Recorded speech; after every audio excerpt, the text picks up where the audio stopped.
থেকে আমরা একের পর এক খবর ব্রেক করছি। এখন সকাল 8টা বাজে, সকাল 8টা মানে 8 খবর, 8 রিপোর্টার এক্সক্লুসিভলি জানাবেন আপনাদের একেবারে স্পট থেকে ডিটেইলে। এই মুহূর্তে যারা যারা রয়েছেন আমার সঙ্গে আসুন আলাপ করিয়ে দিই। রয়েছেন সৌরভ দত্ত, রয়েছেন কনিষ্ক, সুপ্রিয়, প্রসেনজিৎ, আর স্টুডিও থেকে রয়েছে আমি মিনি। শুরুতে আমরা একটু সন্দেশখালীতে চলে যাই, কারণ সন্দেশখালীর ধামাখালীতে ইডির হানা, ধামাখালীর বিভিন্ন জায়গায় হানা দিয়েছে কেন্দ্রীয় এজেন্সি। আমাদের সঙ্গে সৌরভ রয়েছেন, সৌরভের থেকে একটু ডিটেলে জানা যাক। সৌরভ, কোথায় কোথায় ইডির আধিকারিকরা পৌঁছে গেছেন, কি খুঁজছেন তারা? মিমি দেখো, সন্দেশখালীতে গত 5ই জানুয়ারি যে সমস্ত তথ্য প্রমাণের খোঁজে ইডি আধিকারিকেরা আকুঞ্জিপাড়ায় শেখ শাহজাহানের বাড়িতে হানা দিয়েছিল, সম্ভবত সেই ধরনের কোনো তথ্যের খোঁজেই এই মুহূর্তে ধামাখালীর আরশাদ মিয়া বাজার জুড়ে কেন্দ্রীয় বাহিনীতে 6 লাফ হয়ে গিয়েছে। এবং সেখানে মূলত আমরা যেটা জানতে পারছি স্থানীয় সূত্রে, 3 জনের বাড়িতে ইডি আধিকারিকেরা তল্লাশি চালাচ্ছেন। 1 রিন্টু মোল্লা, 2 আইনুল মোল্লা এবং 3 জামাল উদ্দিন মোল্লা। আইনুল মোল্লা, জামাল উদ্দিন মোল্লা ভাই, রিন্টু মোল্লা তিনি শেখ শাহজাহানের যে ফিশ ব্যবসা, যে মাছের যে ব্যবসা, সেই মাছের ব্যবসা যিনি ম্যানেজারের কাজ করতেন মইনুল মোল্লা তার শালক। জামাল উদ্দিন মোল্লা, আইনুল মোল্লাও কিন্তু এই শেখ শাহজাহান, শেখ আলমগীর যাকে নোটিশ দেওয়া হয়েছে তাদের সম্পর্কিত যে সমস্ত ব্যক্তিরা তাদের ছিল, তাদের ঘনিষ্ঠ বৃত্তে যারা ঘোরাফেরা করতেন তাদের আত্মীয় বলে আমরা স্থানীয় সূত্রে জানতে পারছি।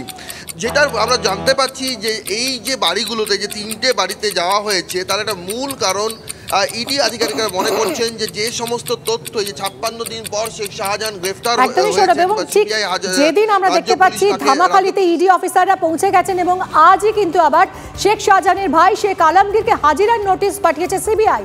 আজ সকাল 11টায় নিজামে হাজিরার নোটিশ পাঠিয়েছে সিবিআই। সুপ্রিয় থেকে আপডেট নেব। সুপ্রিয়, কি জানা যাচ্ছে, এরা কি হাজিরা দেবেন আজ? দেখো, হাজিরা দেবেন কিনা সেটা এখনও পর্যন্ত নিশ্চিত নয়, তবে সেটা সময়ের সঙ্গে সঙ্গে স্পষ্ট হবে। তবে গতকাল আমরা যেটা দেখলাম যে ইডির উপরে যে হামলার ঘটনা, সেই ঘটনার যে তদন্তভার কলকাতা হাইকোর্টের নির্দেশে সিবিআই হাতে পেয়েছে এবং শেখ শাহজাহানকে তারা হেফাজতে নিয়ে জিজ্ঞাসাবাদ করেছে এবং শাহজাহান ঘনিষ্ঠ আরও 3 জনকে কিন্তু তদন্তকারীরা গ্রেপ্তার করেছে। এবং তারপরেই এদেরকে জিজ্ঞাসাবাদ করা এবং বিভিন্ন জায়গা থেকে যে সমস্ত তথ্য প্রমাণ তদন্তকারীদের হাতে এসছে, বিশেষ করে হামলার ঘটনার দিনের যে ভিডিও ফুটেজ তদন্তকারীরা পেয়েছেন, সেই সমস্ত তথ্য প্রমাণের উপরে ভিত্তি করে শাহজাহান ঘনিষ্ঠ বেশ কয়েকজনকে গতকাল প্রায় সব মিলিয়ে 10 থেকে 12 জনকে সিবিআইয়ের তরফ থেকে নোটিশ ধরানো হয়েছে। এবং যার মধ্যে উল্লেখযোগ্য শেখ শাহজাহানের ভাই শেখ আলমগীর। কেন তাকে নোটিশ দেওয়া হয়েছে, যেটা ইতিমধ্যেই তদন্তকারীরা জানতে পেরেছেন যে 5 তারিখের ঘটনার পর যখন শেখ শাহজাহান বিভিন্ন জায়গাতে আত্মগোপন করেছিলেন বা পালিয়েছিলেন, এবং সেই সময় যে সমস্ত জায়গাতে তাকে থাকার বন্দোবস্ত করে দেওয়া হয়েছিল বা এক জায়গা থেকে অন্য জায়গায় যখন তিনি গিয়েছিলেন, সেই সমস্ত বিষয়ে তাকে সাহায্য করেছিলেন তার ভাই শেখ আলমগীর। আর সেই জন্যই কিন্তু তাকে এবার তদন্তকারীরা জিজ্ঞাসাবাদ করতে চাইছেন। শেখ আলমগীরকে গ্রেফতারের দাবি ক্রমেই জোরালো হচ্ছে। দেখা যাক যে আজ হাজিরা দেন কিনা শেখ আলমগীর সহ যে আরও যে 12 জনকে আজ তলব করেছে সিবিআই।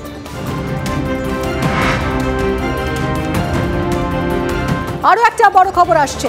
3337 জন শিক্ষাবন্ধুর বর্ধিত বেতনের বকেয়া মেটাবে রাজ্য। এপ্রিল মাস থেকেই মিলবে বর্ধিত বেতনের বকেয়া টাকা। শিক্ষাবন্ধুরা 8335 টাকা বেতন বাবদ পাবেন।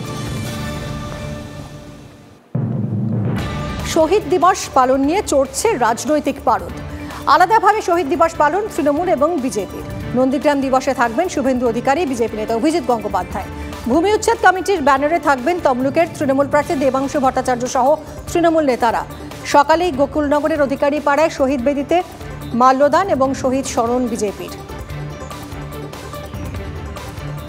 অন্যদিকে তৃণমূলেরও আজ শহীদ স্মরণ কর্মসূচি রয়েছে। কথা বলবো কনিষ্কর সঙ্গে। কনিষ্ক, আজ তৃণমূল বিজেপি আলাদা আলাদাভাবে শহীদ স্মরণ কর্মসূচি পালন করছে, ঠিক কি আবহ এই মুহূর্তে? দেখো, 21 সালের নির্বাচন অর্থাৎ বিধানসভা নির্বাচন পরবর্তী পরিস্থিতিতে এই 24 সালের লোকসভা নির্বাচনে কিন্তু পারদ যথেষ্টভাবে চড়বে বলে এমনটাই মনে করা যায়। যদিও প্রশাসন হস্তক্ষেপ করেছে ইতিমধ্যেই, দুটো যে কর্মসূচি অর্থাৎ শুভেন্দু অধিকারী কর্মসূচি এবং তৃণমূল কংগ্রেসের প্রার্থীর কর্মসূচির মধ্যে 2 ঘন্টার প্রায় ফারাক রেখেছে জেলা পুলিশ প্রশাসন। সমগ্র বিষয়টা নিয়ে যাতে কোনোভাবে উত্তেজনা না ছাড়ে তার জন্য পর্যাপ্ত পুলিশ মজুদ থাকবে।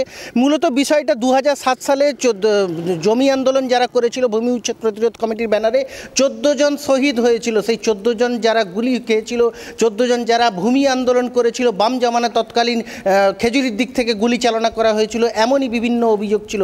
সেই বিষয়টা প্রত্যেক বছরই কিন্তু শহীদ স্মরণ পালন করা হয়। 10ই নভেম্বর থেকে শুরু করে 14ই মার্চ থেকে শুরু করে নন্দীগ্রামের প্রত্যেকটা বিষয় কিন্তু এই যে বর্তমান রাজনীতি, সেই রাজনীতিতে কি আবহে কিন্তু উঠে আসে। আর 2024 সালে এই ভোটে অবশ্যই বাড়তি পারদ চড়ছে। তার কারণ হচ্ছে লোকসভা নির্বাচন রয়েছে, নন্দীগ্রাম তার চাওয়া পাওয়া নিয়ে বোঝার ব্যাপার রয়েছে। আজ নন্দীগ্রামের দিকে তো অবশ্যই নজর রাখতেই হচ্ছে, সঙ্গে থাকো তুমি। আরো একটা বড় খবর এই মুহূর্তে, এক দেশ এক ভোট নিয়ে আজ রিপোর্ট পেশ রাষ্ট্রপতিকে। রামনাথ কোবিন্দ কমিটির রিপোর্ট রাষ্ট্রপতি দ্রৌপদী মুর্মুকে। 2029 থেকে এক দেশ এক ভোট চালুর সুপারিশ করতে পারে কমিটি।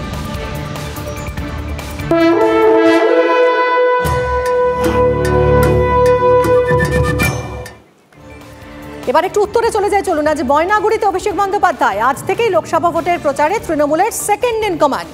সভায় 1 লক্ষ সমর্থকের জমায়েত হবে এরকমই দাবি করছে তৃণমূল কংগ্রেস। সভা থেকে কি বার্তা দেন অভিষেক বন্দ্যোপাধ্যায়, সেদিকে তো নজর রয়েছে রাজনৈতিক মহলের। কথা বলবো প্রসেনজিতের সঙ্গে। প্রসেনজিৎ, আজও কি জনতার গর্জন শোনা যাবে ময়নাগুড়িতে? একদম, দেখো, বেশ কয়েকটা কারণে আজকের এই সভার দিকে নজর থাকছে। তার কারণ টানা বিরতির পর আরও একবার জেলা সফরে বেরোচ্ছেন অভিষেক এবং বেছে নিয়েছেন উত্তরবঙ্গ, ময়নাগুড়ি। দ্বিতীয়ত, তৃণমূলের টার্গেট প্রায় লক্ষাধিক মানুষের সমাবেশ সেখানে হবে এবং সেই জন্য ধূপগুড়ি তো বটেই, ময়নাগুড়ি তো বটেই এবং বিস্তীর্ণ যে এলাকার আশেপাশের একাধিক যে আসন, সেই আসনগুলো থেকে কিন্তু প্রার্থী এবং তার যে কর্মী সমর্থক তারা আসছেন।